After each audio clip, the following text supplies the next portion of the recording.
Well, good evening and welcome to Tucker Carlson Tonight. Gun control saves lives. That's what they're telling you day and night on CNN. In fact, they're having a town hall meeting tomorrow to tell you some more.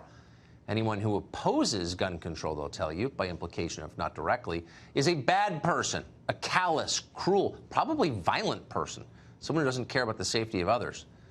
Well, last night, a group of progressive activists took that very message to Senate Majority Leader Mitch McConnell's home. Here's what they said. We're at McConnell's house. This think he's about to get some rest. Not if the children that you're kidnapping can't get any rest. Not if families who are getting murdered can't get any rest. Mitch! He's in there nursing his little broken arm. He should have broke his little raggedy, wrinkled-ass neck. Murder, turtle! Murder, turtle! Just stab the motherfucker in the heart. Stab him in the heart, break his neck. That's the left's message for Mitch McConnell. They're totally opposed to violence, and that's why they want to kill Mitch McConnell. If you're confused, you haven't been paying much attention lately. Almost everything the left says these days is projection. In almost every single case, they accuse you of exactly what they're doing. And this week was no different. In the wake of two horrifying mass shootings, they've been telling us the president is a hater. He's using race to divide us, they scream. It's wrong. Well, they're right about the second part. It's definitely wrong. But using race to divide us, that's a core tenet of the left. Identity politics is the process of dividing people on the basis of immutable characteristics, factors they can't control. And that's what the Democratic Party is at this point. It's an identity politics party. They promise some Americans reparations. They denounce others for their skin color. They call it privilege. The entire country, they'll tell you, is fundamentally racist and therefore evil. This country was founded on white supremacy, and every single institution and structure that we have in our country still reflects the legacy of slavery and segregation and Jim Crow and suppression, even in our democracy. We can't be blind to the impact of generations of racism and white supremacy that were written into our laws over centuries.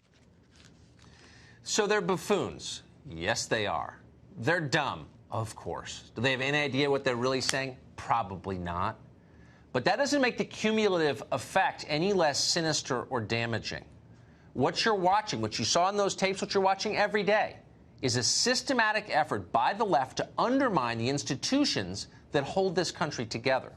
Chief among those institutions, in this and all societies throughout time, is law enforcement, our justice system. Over the past 25 years, that's been a success story.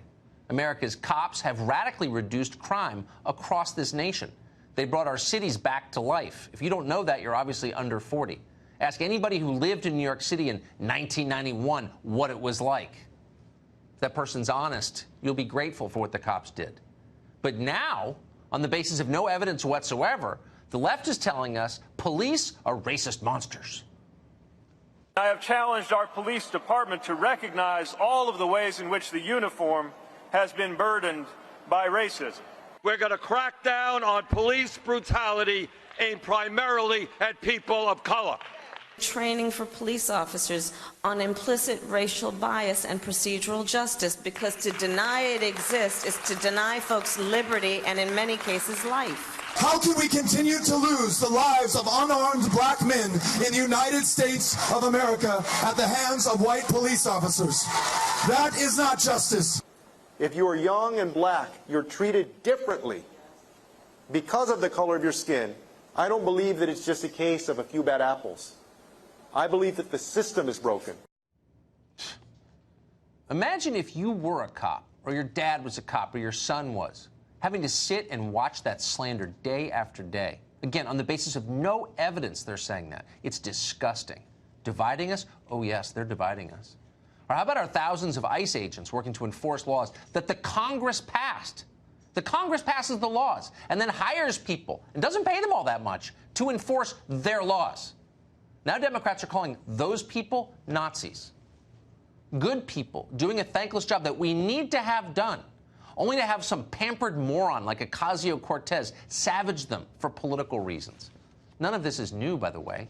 3 years ago, you remember, Hillary Clinton ran an entire presidential campaign on this premise, attacking the country itself and its people as immoral bigots. You could put half of Trump supporters into what I call the basket of deplorables. Racist, sexist, homophobic, xenophobic, Islamophobic, you name it. That's a message of unity? No. It's a message of disunity. It's a message of hate, actually. Think through the implications of it. Racist, sexist, xenophobic. What do you do to people like that? Do you try and help them? Do you feel like they're your countrymen, your brothers? No. They're horrible. You try to destroy them. And they are trying to destroy them. Yesterday, Texas Democratic Congressman Joaquin Castro, we're not making this up, by the way, tweeted out the names of 44 residents of San Antonio who've donated to Donald Trump's presidential campaign. Illegal activity. But he tweeted them out, and then he tweeted out the names of their employers, too. Why do you think he did that? You know the answer. How'd you feel tonight if you were one of those people? Would you feel safe? No, you wouldn't. That's fine with Congressman Castro, though. His point is really clear. You know exactly why he did that. If someone gets hurt, that's not his problem. You can see where this is going.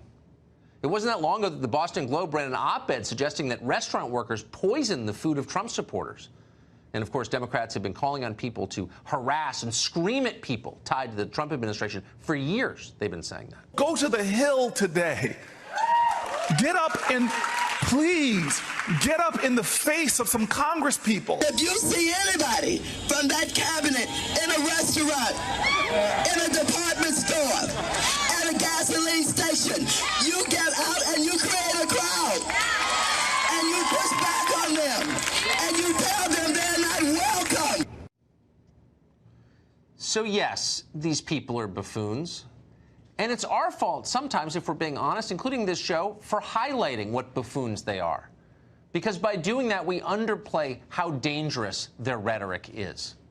Our democratic system only works when citizens are free to disagree, free to say to their neighbors, we're on separate pages, we vote for separate people, and not be afraid to say that.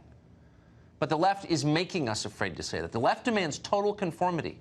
They don't believe in diversity in any sense. They'll use censorship and threats to keep people in line. And in the short term, that may work. They're hoping it works till next November. But over time, it's a big mistake. It's exactly how things fall apart.